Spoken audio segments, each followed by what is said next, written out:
안녕하십니까. 오늘은 속보부터 전해드리겠습니다. 미국과 캐나다에서 멕시코산 캔텔롭 멜론, 이 멜론을 먹고 2명이 사망하는 등 식중독 환자가 여기저기서 속출해서 미국 당국이 지금 바짝 긴장하면서 주의보를 발령했습니다. 연방질병통제예방센터 이 CDC에 따르면 최근 시중에 유통되고 있는 이 캔텔롭 멜론 일부에서 식품 매개 박테리아의 그 살모넬라균이 검출됐습니다. 이로 인한 사망자까지 속출했습니다. 이 멜론을 먹고 사망한 사례가 미네소타주에서 2명 이미 보고가 됐습니다. 이 발병 증세를 보이는 환자도 32개 주에 걸쳐서 총 99명이 발생한 가운데 병원에 입원한 사례는 45건으로 파악됐습니다. 입원을 할 정도까지 식중독이 심하다는 것이죠. 자, CDC는 해당 과일 유통업체가 전국적인 리콜을 시행 중에 있다라면서 브랜드 목록을 공개했습니다. 자, 지금부터 잘 들어주시기 바라겠습니다. 자, 이 멜론에는요, 말리치타 또는 루디라고 쓰인 스티커가 붙어 있고요. 여기에는 작은 글씨로 멕시코산, 이 프로덕트 오브 멕시코라고 쓰여져 있습니다.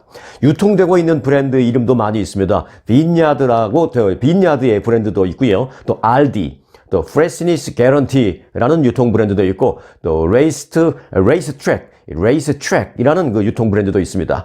판매된 지역도 뭐 전국적입니다. 오클라호마를 비롯해서요, 일리노이주, 인디애나주, 아이오와주, 그리고 켄터키주, 미시간주, 위스콘신주, 루이지애나주, 노스캐롤라이나, 오하이오, 테네시, 텍사스, 그리고 버지니아주 등 거의 미국 전역에 걸쳐서 지금 문제가 되고 있습니다. CDC는 실제 발병 환자는 보고가 된 것보다도 훨씬 더 많을 가능성이 크다라면서 현재까지 알려진 주에만 국한되지 않을 수 있다라면서 미 전국적으로 주의를 해달라라고 공개를 했습니다. 일반적으로 그 발병 여부를 판단하는데 3주 내지 4주가 걸린다라고 밝혔습니다. 다시 말해서 3주나 4주 안에 이 캔텔롭 멜론을 먹었다면 지금부터 조심하라는 것이죠. 이 발병 증세가 나올지도 모른다라는 것입니다. 먹은 지 3, 4주 안에. 당국은 해당 멜론을 구입한 소비자는 즉시 버리거나 반품하고 이 과일에 손이 닿았을 수 있는 경우에 손도 깨끗이 씻어야 하며 손도 씻고 또 이 과일에 닿을 수 있는 어떤 물건이나 그런 접촉면이 있다면 뜨거운 비눗물로 세척하라라고 말했습니다. 또는 세척기 안에 집어넣어서 뜨겁게 세척기를 돌려서 씻어내라라고 당부를 했습니다. 이 캔텔롭 멜론을 먹은 것은 당연히 위험할 수도 있지만 이 캔텔롭 멜론 아직 안 먹었는데 손으로 이제 만지작 했을 거 아니에요. 살 때도 그랬을 거고 또 집에 놔뒀을 때도 그랬을 거고 그 만진 손은 반드시 닦을 것이며 또 그 캔텔롭 멜론과 접촉되어 있는 어떤 물건도 뜨거운 물로 깨끗이 반드시 씻으라라는 얘기입니다. 또 발열과 설사, 위경련 등 이 살모넬라 감염 증세가 나타날 경우에는 즉시 의료기관에 연락해서 치료를 받으라라고 권고를 했습니다. 이 살모넬라균 감염 증상은요, 보통 균이 체내에 들어간 뒤 6시간부터 6일 사이에 나타날 수 있다라고 합니다. 그런데 최장 몇 주도 걸릴 수 있다고 앞서 말씀드렸죠. 빠르면 6시간. 환자들 대부분은 4일 내지 7일 후에 치료 없이 회복이 될 수 있지만 위험할 수도 있는 그런 사람들도 있고 이번에 살모넬라 균은 또 강하기 때문에 이렇게 사망자, 입원 환자까지 속출하고 있다는 것입니다. 그런데 더더욱이 문제가 되는 것은 5세 미만의 어린아이 또는 65세 이상의 노인, 또 면역체계가 약한 기저질환, 이미 어떤 병을 갖고 있는 기저질환자 이런 사람들은 치료나 입원이 필요한 심각한 증세로도 이어질 수 있다라고 당국은 설명을 했습니다.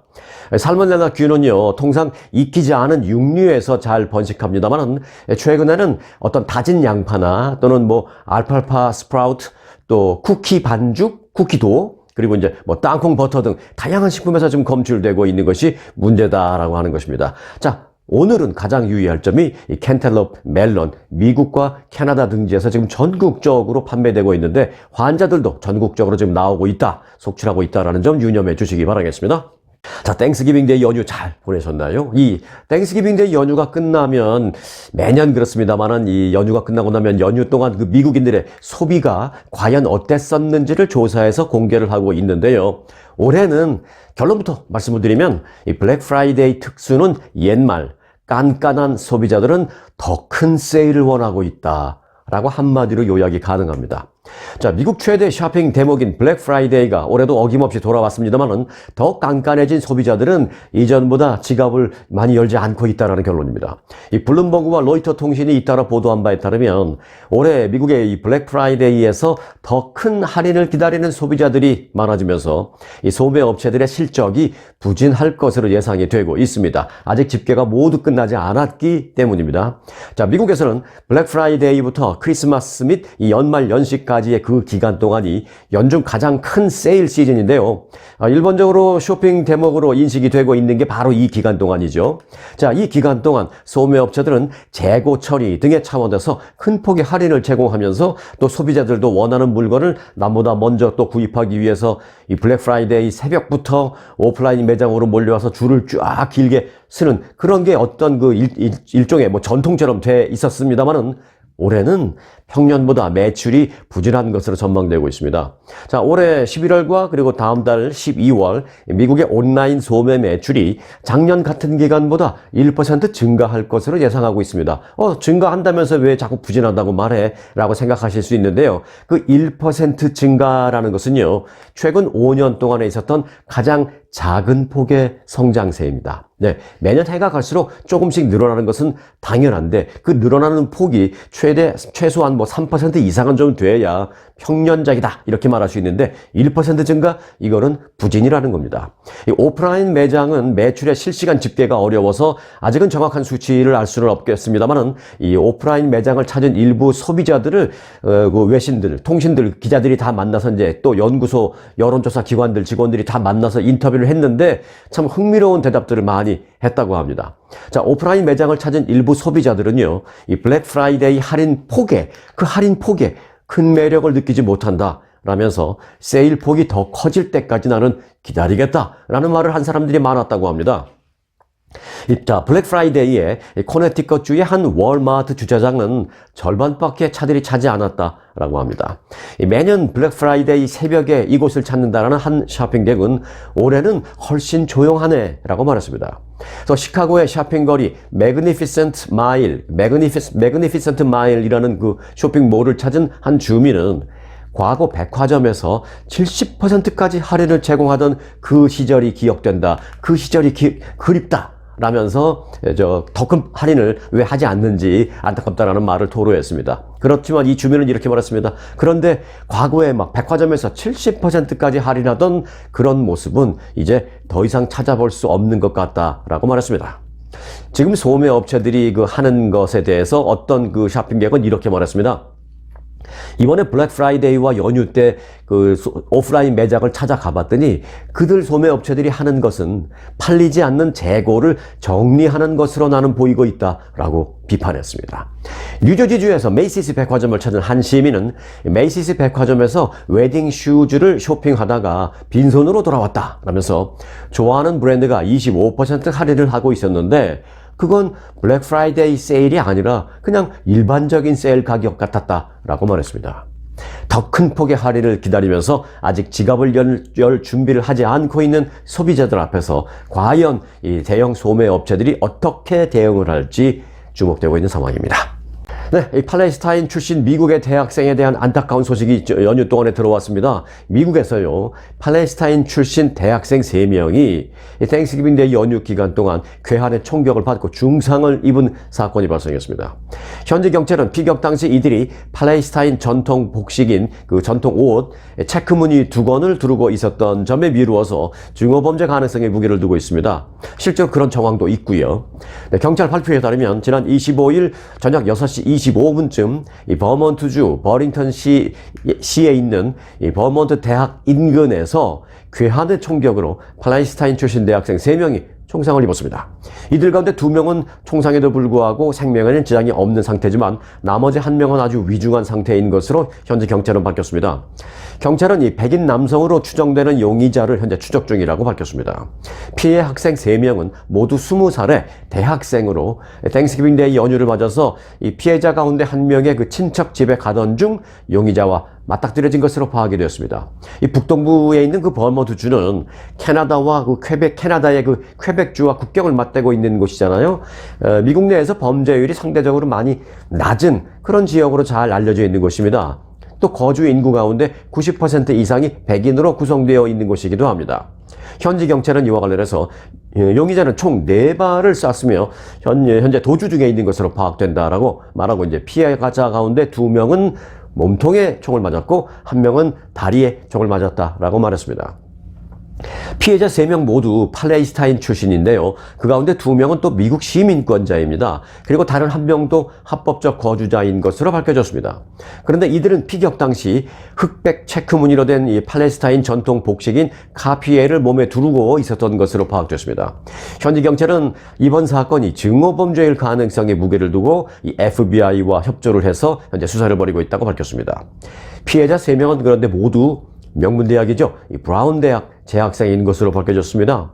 이번 총격은 단지 이들이 아랍인이라는 이유로 발생한 것으로 현지 경찰은 판단하고 있습니다. 또 그렇게 판단할 만한 정황이 또 알려지기도 했는데요. 이 총격법은 당시 이들이 아랍어로 대화하고 있었다. 이 피해자들이 아랍어로 대화를 하고 있었고 총격법은 그 상황을 보자 여러 차례 이들에게 고함을 치다가 갑자기 총격을 가한 것으로 알려졌습니다.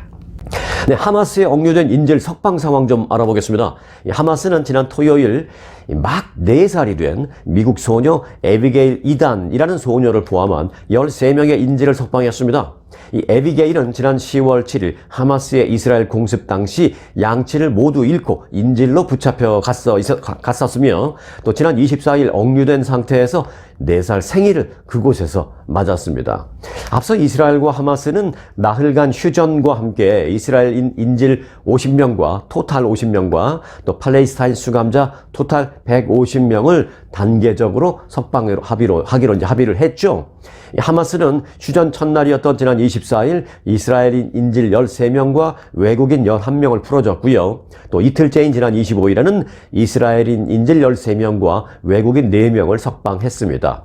그래서 이제 이스라엘도 지난 이틀간 휴전 합의된 내용대로 자국 교도소에 수감되어 있는 팔레스타인 78명을 풀어줬습니다. 자, 하마스에 억류된 이스라엘인 인질 1명당 이스라엘에 수감 중인 팔레스타인 수감자 3명을 석방하기로 그렇게 합의되어 있었죠. 자, 여기에 그런데 외국인 인질은 별개로 하도록 되어 있습니다. 그래서 이제 1차로 석방된 이스라엘 사람은 13명이니까 곱하기 3 하면 39명, 또 이번에 또 13명 이스라엘 사람 석방됐으니까 또 곱하기 3 해서 39명. 그래서 39명 더하기 39명. 그래서 팔레스타인 수감자는 78명이 지금까지 석방됐습니다. 자, 2차 석방으로 풀려난 이스라엘 인질 중에서는요, 어머니와 함께 납치됐던 13살 소녀 힐라 로템이라는 소녀도 포함됐습니다. 그런데 이 힐라 로템이라는 소녀는 지금 한국에서도 좀 유명 인사가 돼버렸어요.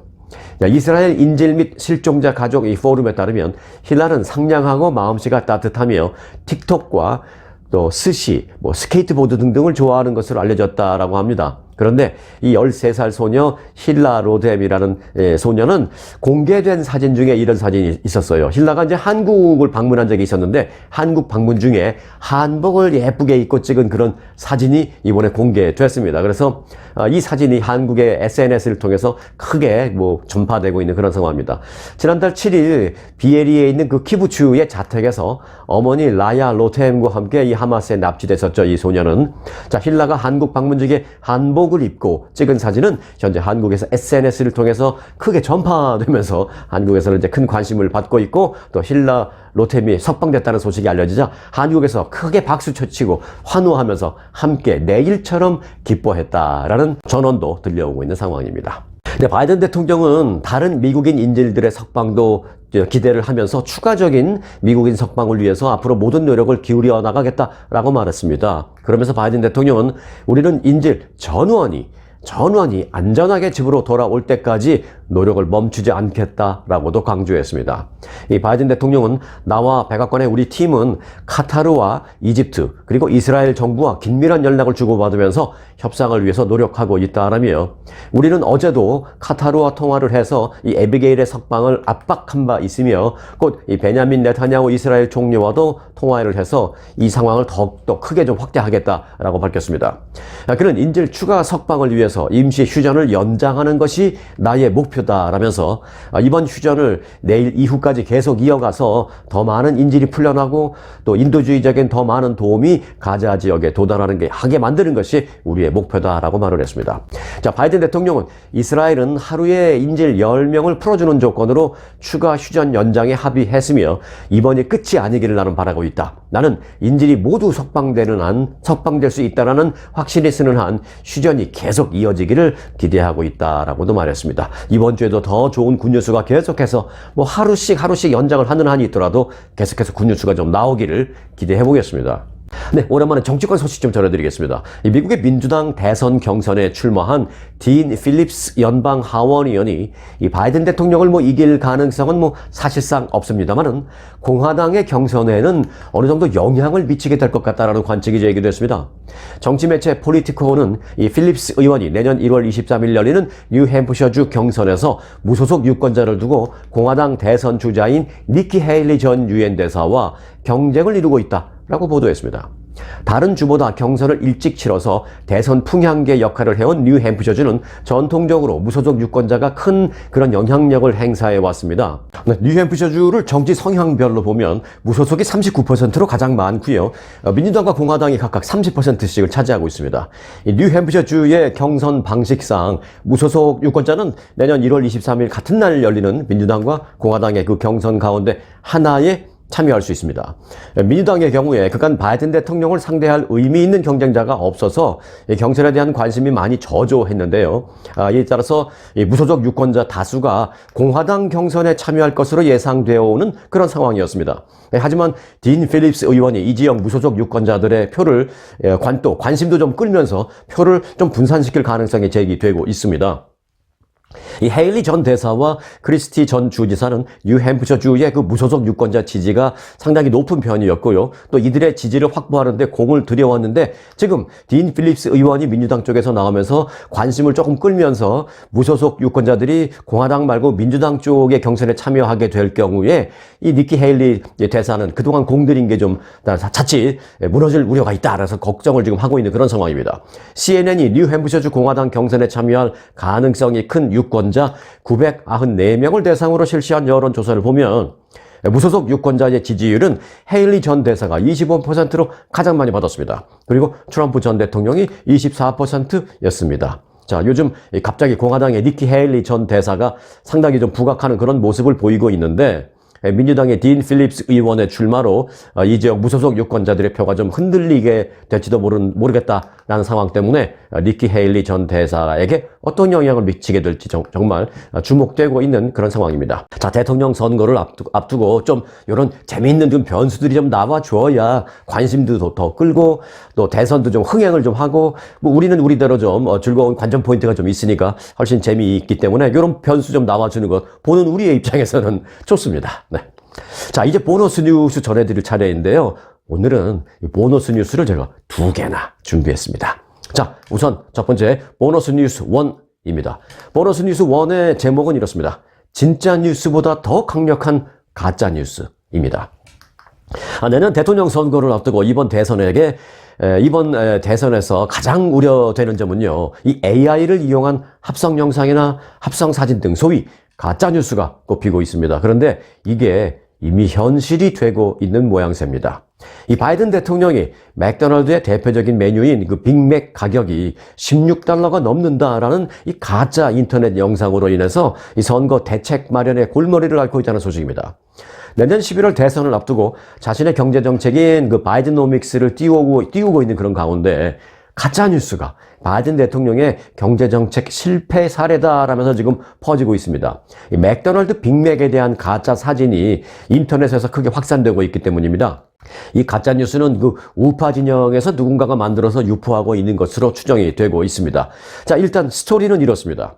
아이다호주의 토퍼 올리브라는 사람이 지난해 12월 틱톡에 올린 $16 10센트라고 찍혀져 있는 한 영수증이 발단이 됐습니다. 이 영수증은요, 사실 한정판 스페셜 스모키 쿼터 파운드 BLT라는 이 세트에 대한 것이었습니다. 빅맥이 아니에요. 스페셜 세트에 대한 것이었습니다. 그러나 이 게시물은 이달 초부터 $16짜리 빅맥 식사라는 가짜 설명과 함께 보수 매체에서 합성 사진으로 만들어지면서 다시 회자되고 있습니다. 이 내용을 소개한 한 유튜브 동영상은요, 벌써 조회수가 200만에 육박하고 있습니다. 아니, 가짜 뉴스를 하고 있는데 조회수가 200만이에요. 진짜 뉴스 하는 제 조회수는 말씀 안 드리겠습니다만, 이 가짜 뉴스가 그만큼 더 빨리 퍼지고 더 감염성이 큰 겁니다. 그래서 이제 걱정인데, 또 보수 성향의 인터넷 커뮤니티들에서는요, 이 내용이 가짜 뉴스라는 걸 뭐 아는지 모르는지 좀 우리는 모르겠습니다만은, 여하튼 햄버거 가격이 $20에 육박할 정도로 인플레이션이 지금 통제 불능 상태다라고 홍보하고 있습니다. 가짜 뉴스 홍보죠. 백악관 디지털 전략 담당도 이런 인터넷 여론 상황을 인지하고 있으며 미국 경제의 어려움을 과장한 많은 얘기 가운데 하나로 이를 추적하고 있다라고 이제 백악관 관계자가 전하고 있습니다. 이제 가짜 뉴스를 차단하기 위해서 추적을 하고 있는 거죠. 그런데 이 가짜 뉴스가 주장을 하는 대로 그러면 빅맥 가격이 그럴까요? 네, 절대 그렇지 않습니다. 이코노미스트지가 올여름에 발표한 미국의 빅맥 가격은 $5.58였습니다. 이는 바이든 대통령이 취임하기 전보다 약 70센트 정도 오른 수준입니다. 그런데도 지난해 올린 이 가짜 영수증 하나가 미국의 인플레이션 상황을 마치 설명하는 것처럼 인터넷에서 지금 회자되고 있는데, 그 자체가 바이든 대통령이 이번 대선에 직면한 도전이 얼마나 이제 심각한지, 또 가짜뉴스가 얼마나 지금 심각한 상황인지를 잘 보여주고 있는 것입니다. 인플레이션이 지금 3%대로 좀 낮아지고 있고요. 또 노동시장도 비교적 성장세를 유지하고 있습니다만은 유권자들은 여전히 이 현재의 경제 상황에 만족하지는 않고 있습니다. 이 바이든 대통령을 그래서 이제 많이 이제 비판하고 있는 것도 사실입니다. 그런데 이제 이 같은 그 가짜 뉴스는 꼭 바이든 대통령에게만 꼭 악재가 되는 것은 아닙니다. 대선에 나서는 모든 후보들이 똑같이 걱정하고 있는 부분입니다. 앞으로 또 누구에 대한 어떤 가짜 뉴스가 또 어떤 형태로 튀어나올지 모르기 때문입니다. 자, 오늘의 보너스 뉴스 첫 번째를 전해드렸고요. 자, 오늘의 보너스 뉴스 두 번째, 보너스 뉴스 2입니다. 제목은 한국의 대기업에서 임원될 확률 0.8%입니다. 자, 한국의 100대 기업에 다니는 일반 직원이 임원 명함을 새길 확률은 0.8% 수준에 불과한 것으로 조사되었습니다. 기업 분석 전문 연구소에 따르면 올해 상장사 매출액 한국의 100대 기업 직원이 임원으로 승진할 수 있는 확률은 0.83%로 작년과 비슷한 것으로 나타났습니다. 자, 현재 한국 내 100대 기업에 다니고 있는 전체 직원 숫자는요, 84만 6,824명으로 집계되었습니다. 이 가운데 최소한 이사 명함을 갖고 있는 소위 임원급 직원의 숫자는 7,029명에 불과합니다. 산술적으로 전체 직원 가운데 임원 비중은 올해 119.8명 대 1 수준으로 조사됐습니다. 이는 전체 약 120명 정도가 치열하게 경쟁해서 그 가운데 딱 한 명 정도만 겨우 임원 자리에 오를 수 있다는 얘기입니다. 올해 100대 기업 중에는요, 예를 들어서 이제 삼성전자만 좀 볼까요? 삼성전자의 그 임원 숫자는 1,157명입니다. 삼성전자 다니면서 이사급 이상 명함을 갖고 있는 사람이 1,157명. 이렇게 보면 꽤 많아 보입니다만은, 자, 삼성전자의 임원 한 명당 직원 숫자는 107.7명입니다. 그래서 임원 승진 확률은 0.93% 수준으로 나타났습니다. 삼성전자에 다니면 107.7, 그러니까 약 한 108명 가운데 딱 한 명만 이사된다는 것입니다. 자, 기업분석연구소 측은 올해 연말과 내년 초 대기업 임원 승진 대기업으로 임원을 승진하는 그런 사람은 또 역시 줄어들 가능성이 높아서 임원 승진 경쟁은 그 어느 때보다도 치열해질 것이다 라고 말했습니다. 이 연구소는 최근에는 또 최상급 수준의 그 젊은 IT 인재를 임원급으로 바로 그냥 영입하려는 그런 흐름이 많이 있기 때문에 한 기업체에서 20년 넘게 꾸준히 근무하면서 임원으로 승진할 그런 그 기회는 점점 더 줄어들고 있다라고 평가를 했습니다. 치열한 한국의 기업 내 직원들 상황을 극명하게 보여주고 있는 소식이었습니다. 자, 오늘 영상은 여기까지입니다. 앞서 첫 번째 뉴스로 전해드렸던 내용, 그런 상표가 붙어있는 멜론, 캔텔런 멜론 절대 먹으면 안 된다라는 것 잊지 마시기 바라겠습니다. 스토리가 있는 뉴스, 송혜코의 스토리 뉴스 마칩니다.